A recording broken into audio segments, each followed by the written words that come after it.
once you've mated your tarantula, you want to make sure you feed her well. Give her a lot of food. This will help her create energy and produce a good batch of eggs.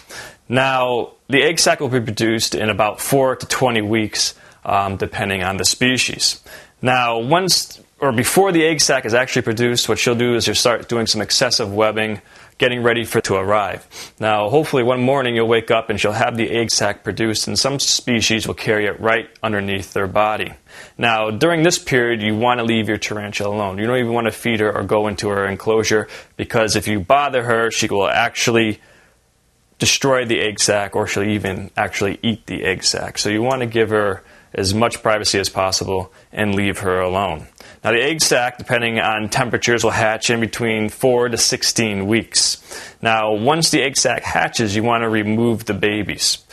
Now, the nymphs should be left in the egg sac together and left until their first molt, until they shed. And then you'll want to separate the babies. But be aware that there is some cannibalism. Some babies will eventually eat smaller siblings. That's just the way it goes. But when you remove the babies, when you separate them, you can use tiny little film canisters like this. 35 millimeter film canisters work great. Make sure you poke some holes in the top. You don't really need any substrate in there. You can put a little bit of twig or a little bit of moss or something just for the spider to hang on to. You want to feed them very small food items. Fruit flies work very well. Wingless fruit flies are available in the market.